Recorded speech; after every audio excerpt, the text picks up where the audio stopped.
नमस्कार, स्वागत है आपका तत्व भारत में। मैं आपके साथ निधि। मैं लेकर आई हूँ आपके लिए एक खास विषय ऑपरेशन सिंदूर के बाद भारत और तुर्की के रिश्तों पर। भारत और तुर्की के रिश्ते इस समय एक नए मोड़ पर खड़े हैं। ऑपरेशन सिंदूर के बाद दोनों देशों की कूटनीतिक दूरी और भी साफ दिखने लगी है। इस अभियान में भारत ने सीमा पार मौजूद आतंकी ठिकानों को निशाना बनाया और उसके बाद कई रिपोर्ट्स में यह बात सामने आई कि पाकिस्तान ने जिस तकनीक का इस्तेमाल किया उसमें कुछ तुर्की निर्मित ड्रोन भी थे। इसी बात से दोनों देशों के बीच तनाव तेज हो गया। तुर्की ने पाकिस्तान के साथ खड़े होने वाले बयान दिए और भारत ने कहा कि ऐसे वक्त पर तुर्की को पाकिस्तान पर दबाव बनाना चाहिए कि वह आतंकवाद पर ठोस कदम उठाए, लेकिन इसके उलट तुर्की ने पाकिस्तान को समर्थन दिया, जिसे भारत ने गंभीरता से लिया। अब यह सवाल है कि तुर्की पाकिस्तान की ओर क्यों झुक रहा है, जबकि भारत उसके लिए एक बड़ा और आर्थिक, सामाजिक, राजनीतिक भागीदार है। इसका जवाब कुछ सरल तथ्यों में छिपा है। पिछले कुछ वर्षों में तुर्की और पाकिस्तान के रिश्ते काफी मजबूत हुए। दोनों देशों के बीच रक्षा क्षेत्र में गहरा सहयोग है, खासकर ड्रोन तकनीक, सैन्य प्रशिक्षण और सुरक्षा साझेदारी को लेकर। तुर्की अपने क्षेत्र में प्रभाव बढ़ाना चाहता है और पाकिस्तान उसके लिए एक नजदीकी साथी बनकर उभरा है। धर्म और क्षेत्रीय राजनीति का घटक भी इस रिश्ते को मजबूती देता है, लेकिन इस पूरे मामले का असर भारत और तुर्की के संबंधों पर पड़ा है। भारत में कई व्यापारी संगठनों में तुर्की से आने वाले सामानों का ऑर्डर रोक दिया गया।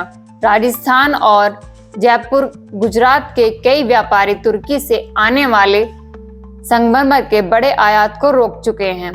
यात्रा और पर्यटन पर भी असर पड़ा है। पहले बड़ी संख्या में भारतीय पर्यटक तुर्की में छुट्टियां बिताने जाते थे, लेकिन अब बुकिंग रद्द होने की खबरें बढ़ रही हैं। यह तनाव सिर्फ राजनीति तक सीमित नहीं है, इसका असर आम लोगों, उद्योगों और कारोबारी रिश्तों पर फैल गया है। तुर्की के कॉफी, चॉकलेट और फैशन उत्पादों की बिक्री पर भी असर देखा गया। सोशल मीडिया पर भारत तुर्की बहस तेज होती जा रही है। अब सवाल उठता है, आगे क्या होगा?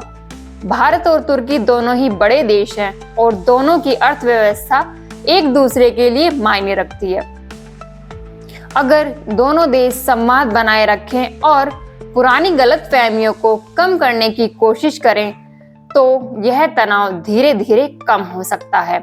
लेकिन अगर पाकिस्तान तुर्की रक्षा संबंध और गहरे हुए और भारत ने अपने स्तर पर कठोर कदम उठाए तो आने वाले समय में इस दूरी में और बढ़ोतरी हो सकती है। यह भू राजनीतिक स्थिति सिर्फ दक्षिण एशिया तक सीमित नहीं रहेगी। मध्य पूर्व, मध्य एशिया और हिंद महासागर क्षेत्र पर भी इसके प्रभाव होंगे। एयरलाइंस, व्यापार, निवेश और समुद्री मार्गों में भी बदलाव देखने को मिल सकते हैं। फिलहाल यह कहा जा सकता है कि भारत तुर्की संबंध एक संवेदनशील दौर से गुजर रहे हैं। एक तरफ भारत अपने सुरक्षा हितों को लेकर बेहद साफ है, दूसरी तरफ तुर्की अपने क्षेत्रीय साझेदारों के साथ खड़ा दिखना चाहता है। इसी संतुलन में यह पूरा मामला आगे बढ़ेगा।